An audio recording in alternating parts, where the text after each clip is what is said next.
I never thought the people who raised me would one day deny I was ever their daughter.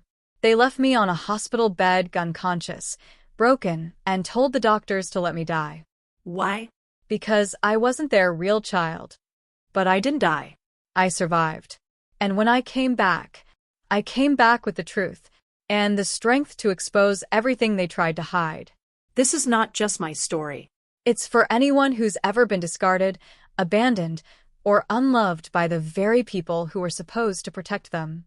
So, if you believe in resilience, in justice, in rising from the ashes, subscribe to this channel. Because here, we share stories that deserve to be heard. And trust me, what you're about to hear will stay with you forever. Hi, my name is Bretta, and I'm 30 years old. If someone had told me that the people who raised me would someday abandon me when I needed them most, I would have laughed in disbelief. But life has a cruel way of peeling back illusions. I was raised in a picture-perfect home in Providence, Rhode Island, the kind of town where lawns are trimmed like golf courses and neighbors wave from their porches. From the outside, our white colonial house with navy blue shutters looked like a dream. Christmas mornings were always camera-ready, birthdays were themed down to the napkins, and family vacations were scheduled and scrapbooked. We looked like a postcard, but inside things fell off. I never quite fit. I was 5 when I first noticed the difference. My younger sister, Megan, knocked over a vase while running through the living room. When our mother stormed in, I was already on my knees, picking up the shattered glass. "What happened here?" she asked sharply. Without thinking, I replied, "I did it." Later that evening, I overheard my mother on the phone. "Bretta's always been so eager to please," she said. "Not like Megan. Megan has spirit." That word, spirit, became the excuse for everything Megan did. When she threw tantrums in the grocery store, it was her spirit. When she refused to eat her vegetables or talked back to our parents, it was admired. When I did my homework without being asked, I was responsible. When Megan finally did hers, she was gifted.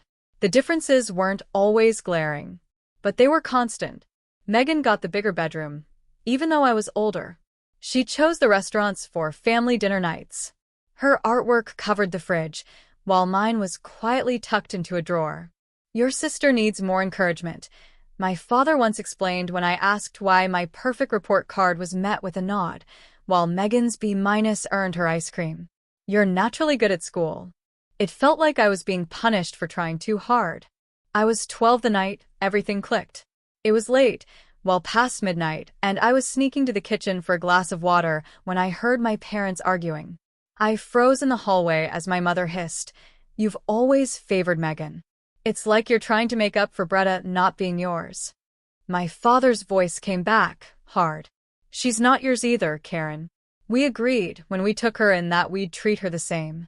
The glass slipped from my hand and shattered on the hardwood floor. The noise stopped their argument, and I bolted back upstairs, pretending to sleep as I heard footsteps approaching. That word, "took her in," it changed everything. The next morning, I waited. I thought they'd sit me down and explain, maybe tell me I was adopted, that they loved me just the same. But instead, it was a normal morning. Cereal and coffee. Megan watching cartoons. I couldn't hold it in. "I heard you last night," I said quietly. "I know I'm adopted."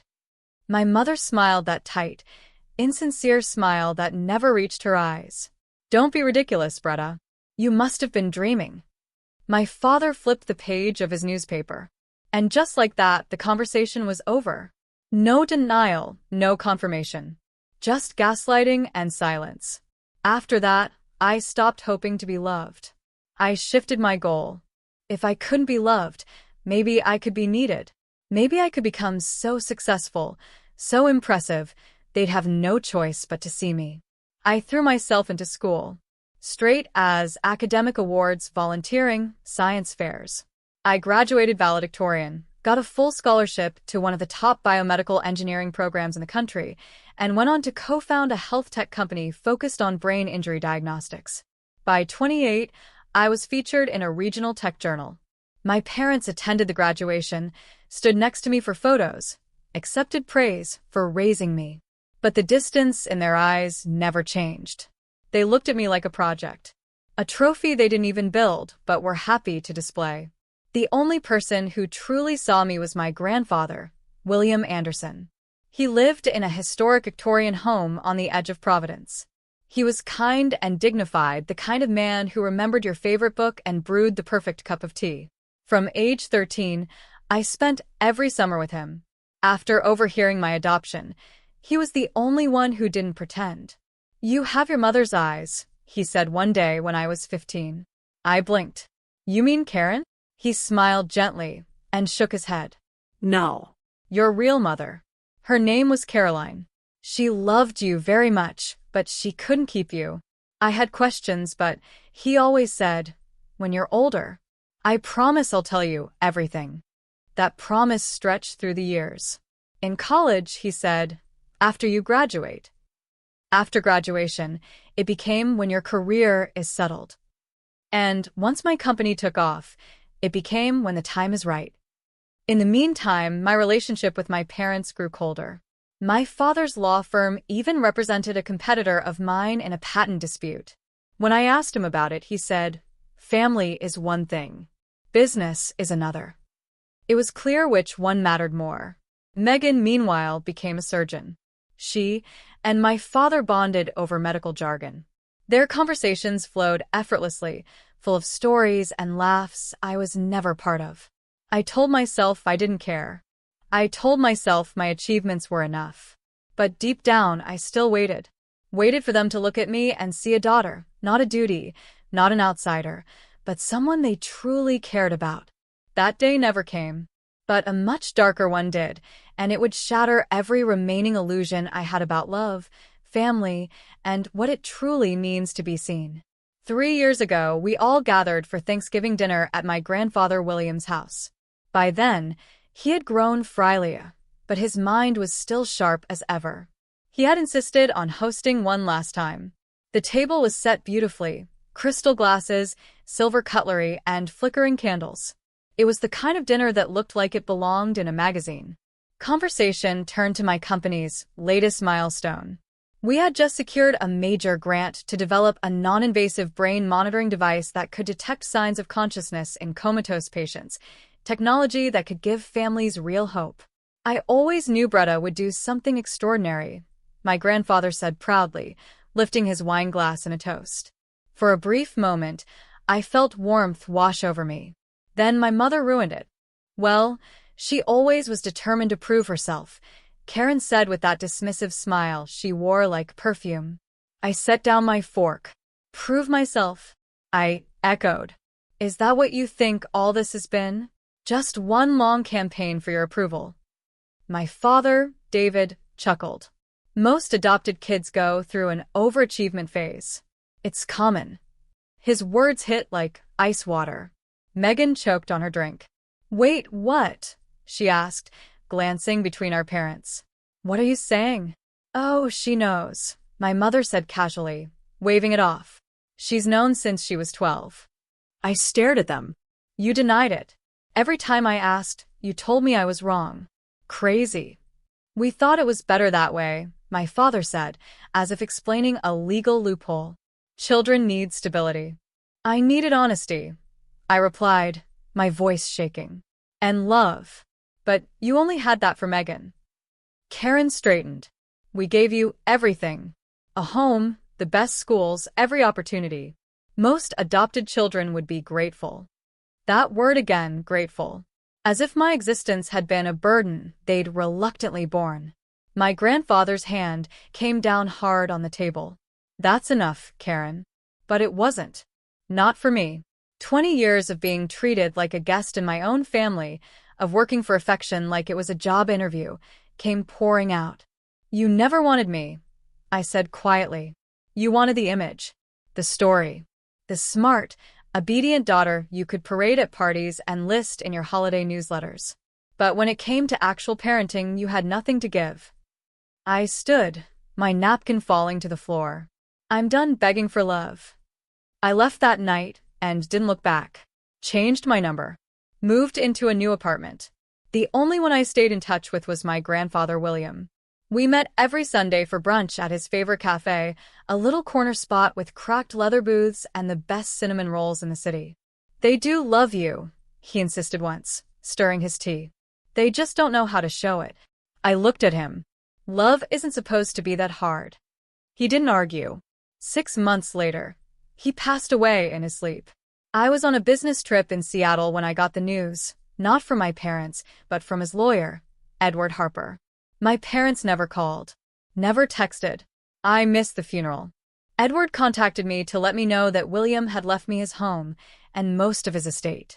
I cried that night, not just for losing him, but for losing the only person who had ever made me feel like I belonged. And yet, fate wasn't done with me. The truth my grandfather had promised to tell me someday, it was still waiting for me, just not in his voice. A week after his funeral, I received a sealed envelope with my name on it in his handwriting. Inside was a letter and a stack of documents. But before I could fully process what was written in those pages, another event shattered my life and pushed me to the brink of death. It began on a rainy Tuesday night, like something out of a novel. But this time, the pain would be real. The betrayal would be final. And I would discover once and for all who my family really was.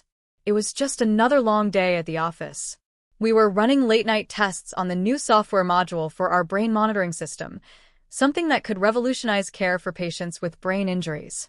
Aaron Parker, my business partner and closest friend, leaned over my desk around 8 p.m. and said, "Bretta, go home. The update can wait until tomorrow." But I've never been good at leaving work unfinished. So I stayed. By the time I shut my laptop, the rain outside had turned from a mist into a relentless downpour. I remember hesitating near the front doors, briefly considering calling a car service, but my apartment was just 15 minutes away. What could happen in 15 minutes? I whispered to myself. At the intersection of Maple and Fifth, a street infamous for its blind curve, I got my answer. The drunk driver wasn't local. He sped through the light and never hit the brakes. I saw headlights. Far too close, far too bright. Then the sickening crunch of metal, glass shattering, the strange weightlessness of my car flipping twice before slamming into a lamppost. The airbags deployed, saving my life but cracking my ribs and collarbone. My head hit the window with a force I can't describe. Later, they told me I had a traumatic brain injury. In those first moments, I drifted in and out of awareness, siren lights, a paramedic repeating my name, the oxygen mask. Then silence. When I awoke or thought I did, I couldn't move. I couldn't speak. I couldn't open my eyes. But I could hear. I was aware. The doctors later called it a state of locked-in consciousness, worsened by the medically induced coma they used to reduce swelling in my brain. I remember hearing the doctors speaking over me. "Her intracranial pressure is stabilizing, but the next 24 hours will be critical," one voice said. "Have we reached her emergency contacts?" "We've called her parents. They're listed in her phone." "They're on their way," another replied. Time blurred.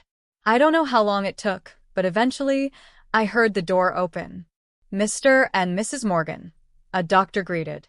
"I'm Dr. Chin, Bretta's neurologist." Then came the explanation: my condition, the coma, the injuries. The room fell quiet. Then I heard my mother's voice, sharp and cold. "You must be mistaken. Bretta isn't our daughter." "Not really." The doctors sounded confused. "She has you listed as her emergency contacts." "We never finalized the adoption," my father said smoothly. "It was informal. We were more like guardians." I tried to scream, tried to move. I couldn't. I was trapped inside myself as they stood there and told the hospital to let me die. "She's not our responsibility," my mother continued. "We owe her nothing." The doctor tried again. "Without consent, we can't proceed with surgery. Her condition is critical." "There must be some state fund for patients like her," my father replied. "We'd prefer not to be involved." I felt my heart pounding. My own parents, after 30 years, had washed their hands of me in a matter of minutes. They left the room. I heard the door click shut. Then another voice, softer, kinder. "I've never seen anything like that," someone said. Later I'd learn it was Nurse Alexandra. They just left her. No emotion. Rich people. Another voice muttered. Call legal. Check her phone for someone else. That someone else was Erin. She arrived within hours. She authorized the surgery. She brought our company lawyer, Edward Harper. She made calls. She stayed. Surgery was performed on day 5. I don't remember the operation, but I do remember waking up. Pain, blinding light, voices. Alexandra's calm words as she helped me breathe through the recovery. You did it, Bretta. You're okay. You're safe now. But I wasn't. Not yet. Because the people who were supposed to protect me had left me to die. And worse, they were now trying to steal the only thing I had left, my grandfather's estate. Erin told me everything in bits and pieces during my recovery. My parents had already filed paperwork to claim I was mentally incompetent. They wanted control over the house, the money, my company's shares, everything. I remember laughing, broken and bitter. They left me for dead. And now they want the reward. Erin shook her head. They won't get away with it. Edward's on it. And your grandfather, he left you something. A letter. Some documents. I stared at the ceiling of the hospital room, my body too weak to move, but my mind sharpening with every breath. Then it's time, I whispered, to finish what they started. But this time, I'll be the one in control. I didn't know it yet, but the letter my grandfather left me would change everything. Not just the fight in court, but how I saw myself, my history, and the family I would finally choose to build. The letter arrived on a Thursday evening, tucked into a sealed envelope with my name written in my grandfather William's bold, slanted handwriting. Along with it were several official-looking documents held together with a silver clip. I waited until the nurses had dimmed the lights and the hallway had gone quiet before opening it. Alexandra, the nurse who had become my lifeline, was on night duty and gave me a knowing nod as she passed. Take your time, she whispered. I unfolded the letter with trembling hands. My dearest Bretta, it began. If you're reading this, then I'm no longer here to tell you the truth in person. Forgive me for that. Some truths are hard to speak aloud. Not because they are shameful, but because they carry weight, and I wanted to wait until you were ready to carry it. You've always wondered about your parents, about why things never felt quite right. The truth is, your birth mother was my niece, Caroline. She was just 18 when she got pregnant. Young, scared, and alone. Her boyfriend left her the moment he found out. She didn't have the means to raise a child, but she loved you fiercely. She wanted you to have a life she couldn't give. At the time, David and Karen were struggling with infertility. Adoption within the family seemed like the perfect solution. They would raise you, and you would still be connected to blood.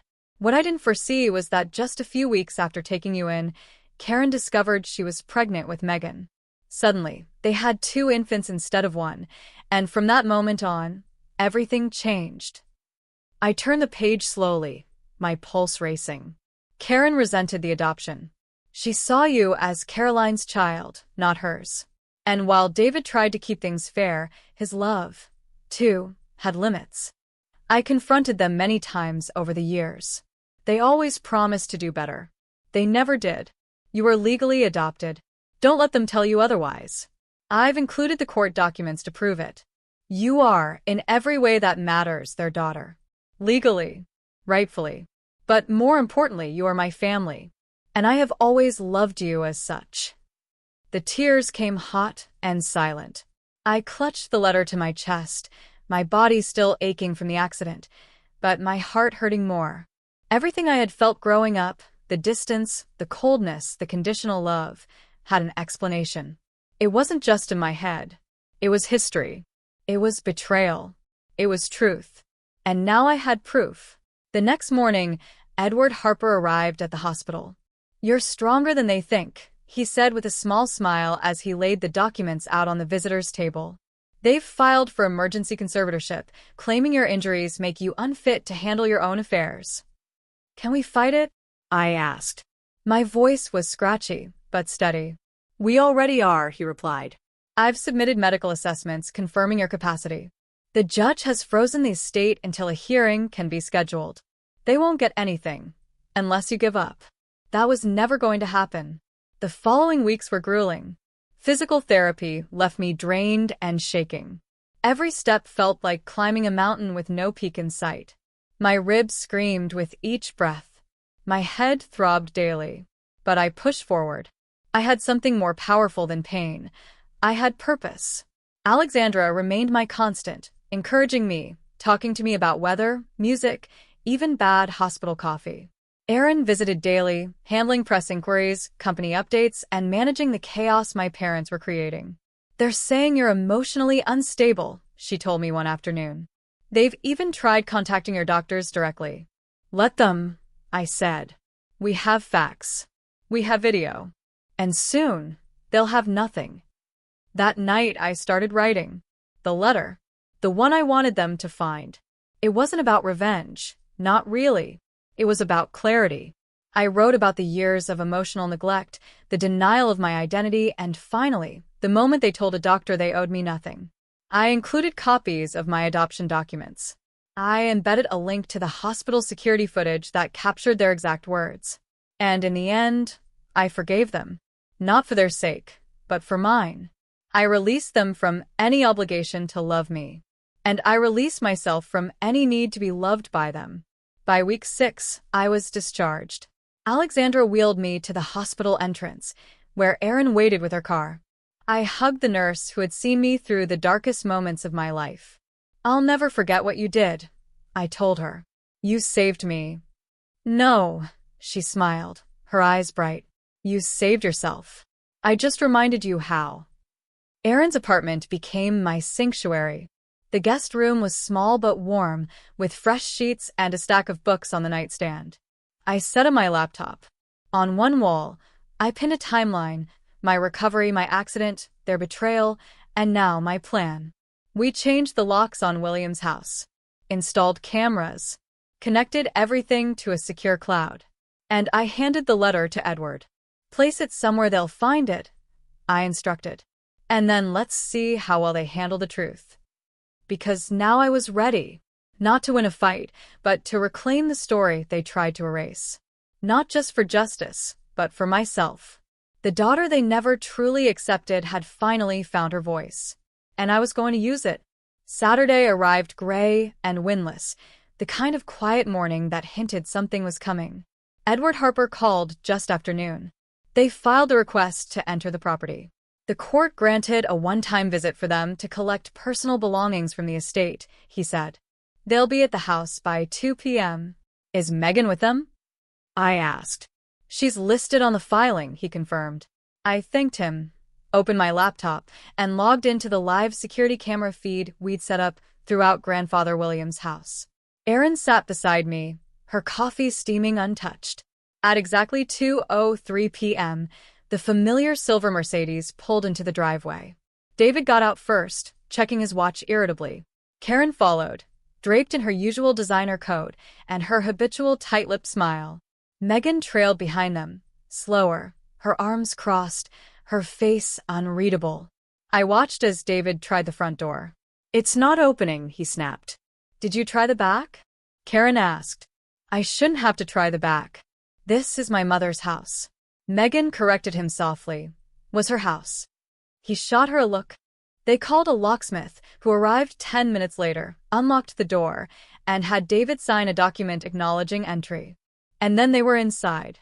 I watched them walk into the entryway, into the living room, then the dining room where Edward had carefully placed the envelope on the polished mahogany table.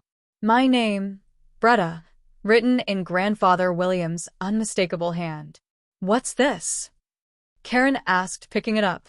She didn't hesitate. She tore the envelope open and unfolded the letter.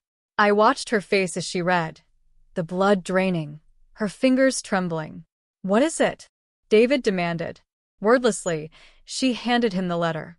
He read it in sharp, quick movements, his eyes narrowing with every sentence. "This is ridiculous," he spat. "Lies and dramatics." Megan reached for the letter. "Let me see." "It doesn't concern you," David said, pulling it away. "I'm her sister," Megan said evenly.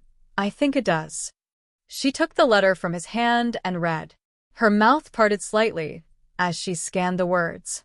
Then she pulled out her phone, typing the link I had included, the one leading to the security footage from the hospital.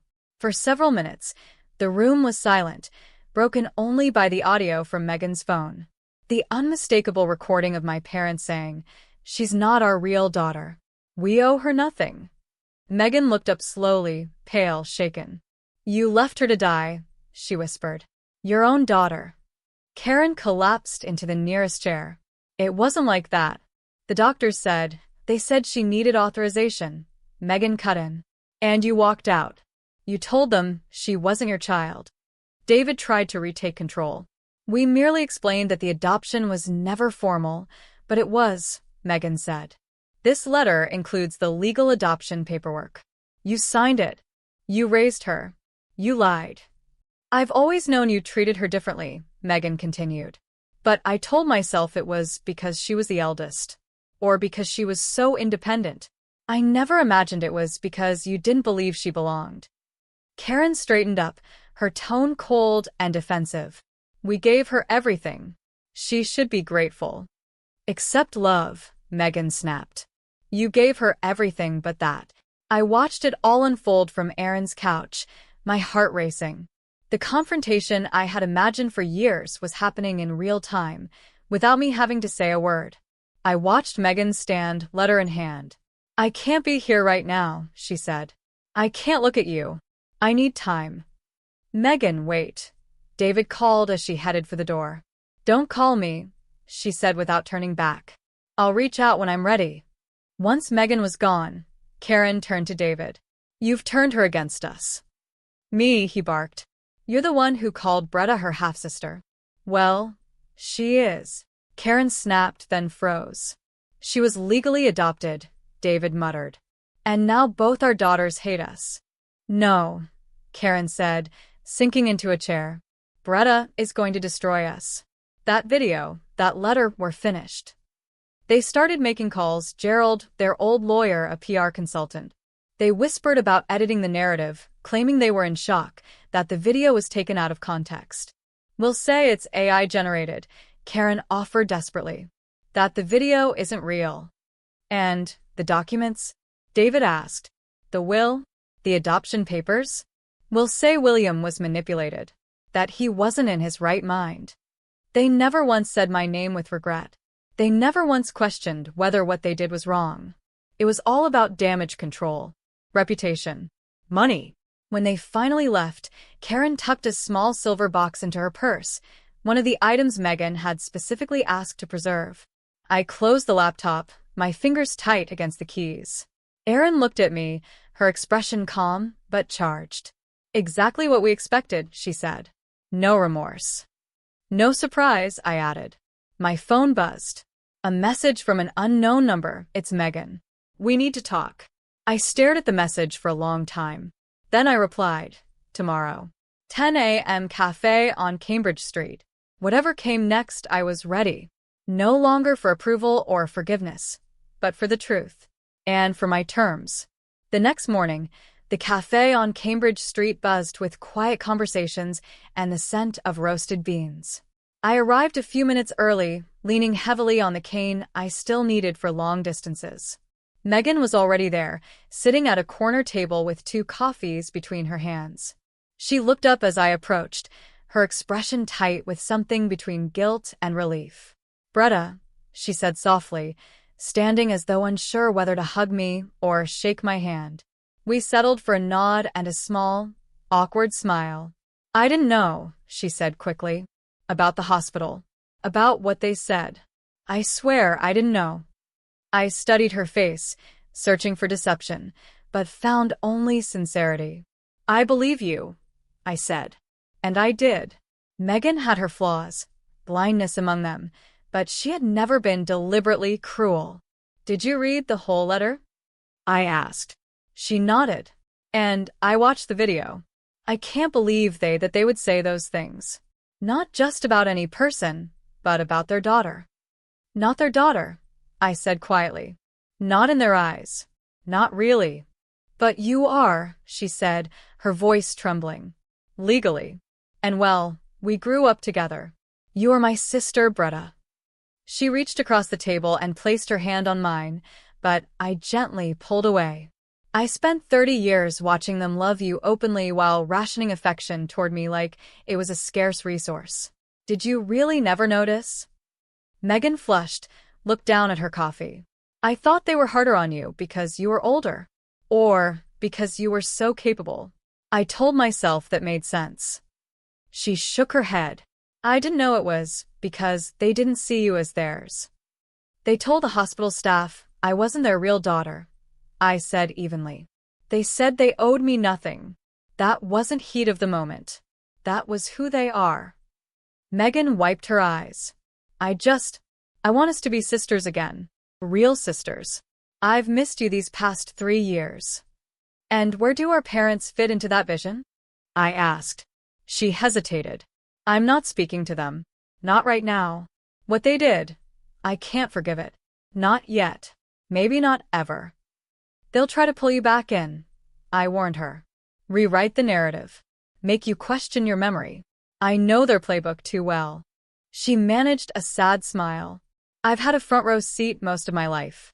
I think I finally understand what I was watching.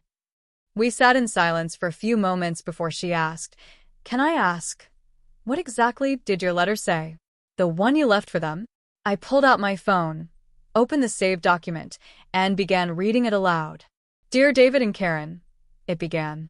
I'm addressing you by your first names because Mom and Dad no longer feel truthful. Parents protect their children. Parents put their child's life above their own. You did neither. By the time you read this, you will have already tried to declare me incompetent. You will have filed to seize control of my inheritance. You will have begun crafting a story that paints you as loving, concerned parents and me as an unstable, ungrateful daughter. Let me save you the effort. I am alive. Despite your best efforts.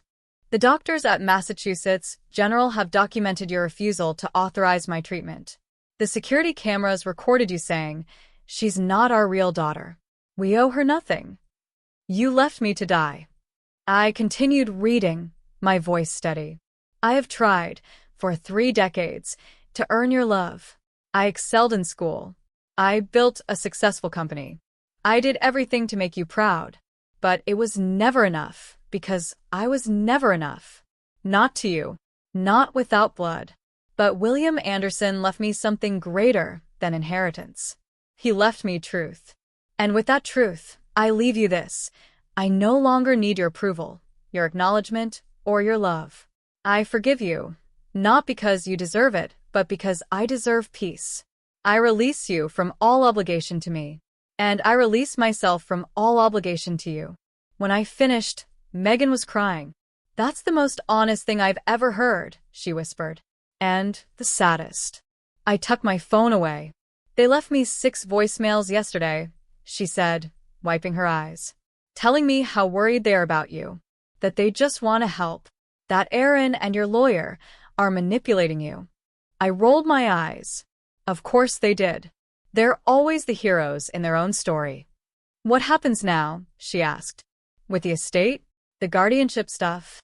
Edward is handling it, I replied. The hospital footage alone should destroy their claims. After that, I move on. And me? Her voice was small. Is there room for me in your life? I looked at my sister, my biological half-sister, who had spent a lifetime receiving what I never got. But also the woman who had chosen to face the truth, to stand beside me now. I don't know, I said honestly. There's a lot of pain between us. But maybe we start small. Her face lit up with cautious hope. Small steps. I can do that. We finished our coffee talking about safer topics, her surgical residency, my company's new trial software. It wasn't warmth, not yet. But it was real. A start. And that was something. As predicted, my parents escalated their efforts. They called every contact they had in the legal world, tried to find a judge to fast-track their conservatorship. They attempted to access my medical records, submitted affidavits claiming they were misunderstood, that they had only acted out of panic. None of it worked. Edward presented the footage, the hospital documentation, and a sworn statement from Alexandra, who had personally witnessed their cold refusal to authorize treatment. The judge denied their request. Then came their final, desperate move, a lawsuit claiming emotional distress. They argued that my letter and the video had caused them irreparable psychological harm. The judge dismissed the case with prejudice, writing in his ruling, "Truth, however uncomfortable, cannot be considered defamatory when supported by documented fact." The story made the local news. Their social circles found out. Their reputations crumbled. A month later, they quietly moved out of Providence and relocated to Florida. No goodbye. No contact. Megan called when she heard. "Are you okay?" she asked. I thought about it. "Yes," I said finally. "I think I am." Because they hadn't just left recently. They had never truly been there to begin with. And now, finally, I was free of their absence. With the legal storm behind me, I finally turned my focus back to living. Real living. I moved into Grandfather William's Victorian house in early spring. The air still held a chill, but the sunlight felt warmer than it had in years. The home needed updates, peeling paint, creaky floorboards, ancient wiring, but the bones were strong. I left most of it intact. The stained glass windows, the intricate woodwork, the wraparound porch where William and I had spent countless summer evenings with books in our laps and tea in our hands. It felt like he was still there in the quiet corners, watching me rebuild my life. Megan moved in a few weeks later, just as she'd asked. Temporarily, she insisted, still cautious, still unsure of how to exist beside me. I gave her the East Wing, her own bedroom and bathroom, plenty of space, and we laid down boundaries early. Privacy respected, meals optional, honesty mandatory. It wasn't seamless. Old wounds don't fade in days. We avoided the heavier subjects for a while. But slowly, cautiously, something began to grow between us that hadn't existed before: trust. She brought home takeout on nights when I worked too late to cook. I helped her review for her surgical board exams. We discovered a mutual love for trashy reality TV and spent Sunday evenings mocking the absurd plots and scripted drama. One night, halfway through an episode, she turned to me and said, "I never knew you were funny." I smiled. "You never really knew me at all." But I said it without bitterness. Just truth. Meanwhile, my company, once on the edge of collapsing under the weight of my absence, began to thrive again. Aaron had kept everything afloat while I recovered, but now that I was back, we pivoted towards something more personal. Inspired by my own trauma, we launched a new project, a communication system for patients with brain injuries, those who couldn't speak, couldn't move, but were still there, like I had been. We called it Bridge App. Because that's what you needed, Aaron said during our first internal demo, a bridge between your mind and the world. Alexandra joined the team part-time, now working at a home healthcare agency. She brought insight no engineer could match, helping us design from a caregiver's point of view. Edward remained our legal backbone and even joined us for Sunday brunches, taking William's old seat at the head of the table. "You've created quite the family here," he said once, sipping his coffee while watching Megan argue with Alexandra about surgical specialties. "Chosen family," I corrected gently. "The best kind." But of course, the past wasn't done trying to crawl back in. My parents made one final attempt to regain control. They filed a civil suit, this time claiming that my letter and the release of the hospital footage caused them public humiliation and emotional suffering. They said I had orchestrated a campaign to destroy their lives. It was, in every way, a move of desperation. Edward handled it swiftly. "They're banking on sympathy," he told me. "But we have hard truth on our side." The court did not take long to decide. The judge not only dismissed the case, but issued a statement in his ruling. Documented abandonment cannot be considered emotional defamation. The plaintiff's distress arises not from lies, but from exposure to truth. The ruling was public. The local news picked it up. Old colleagues, club friends, even distant relatives now knew what David and Karen Morgan had done. The final unraveling of their social standing happened quietly, but thoroughly. Within a month, they had packed up and moved to Florida. I never heard from them again. Afterward, Megan stood in the doorway of my home office, her expression unreadable. "Are you okay?" she asked softly. I looked up from my laptop. Thought about it. "Yes," I said. "I think I am." Because the truth was, they had left me long before they physically moved away. They had never truly shown up in the first place. And now, finally, I didn't need them to. Bridgeup launched to strong reviews and cautious excitement in the medical community. We partnered with several hospitals for pilot testing. I gave a TEDx talk on invisible consciousness, medical abandonment, and how we could give power back to patients trapped in silence. It was the hardest speech I'd ever written, and the most healing one I'd ever delivered. I didn't mention my parents by name. I didn't have to. Everyone who needed to know already knew. A year to the day after the accident, I hosted a dinner party in William's dining room. The same table where my parents had once read the letter that unraveled their narrative now hosted laughter and warmth. Erin was there, her new boyfriend beside her. Alexandra came with her wife, who brought a blueberry tart. Edward arrived with a bottle of celebratory champagne. Megan invited a colleague from the hospital, a young neurosurgeon with kind eyes and an obvious interest in her. I watched them all as we clinked glasses, passed dishes, shared bad jokes. And I realized something profound. This was it. Not the version of family I was born into, but the version I had chosen. The version that had chosen me back. People who showed up. People who stayed. People who saw me, not as a responsibility, not as a disappointment, but as someone they wanted in their lives. Erin raised her glass. "A toast," she said, smiling at me. "To family not by blood or law, but by choice. And by love." We echoed it together. To family. Later, after everyone had gone, Megan found me sitting on the porch swing. "Room for one more?" she asked. I patted the space beside me. We sat in silence for a while, listening to the wind stir the trees. "Do you ever wonder where they are now?" she asked quietly. "What they're doing?" "Sometimes," I admitted. "But it doesn't hurt anymore."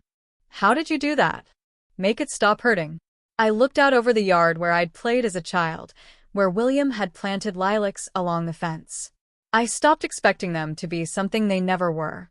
And I started building a life that didn't need their approval to be meaningful. Megan nodded slowly. "I'm still working on that." "It takes time," I said gently. "And you don't have to do it alone." The night settled in around us, soft and warm. Somewhere in the distance, a car backfired, echoing like the memory of pain. But this time I didn't flinch. I just breathed and smiled, because the girl they left behind had not only survived, she had risen, and she was finally, truly free. 6 months after that night on the porch, I walked through the halls of a rehabilitation center we had partnered with for Bridgeup's pilot program.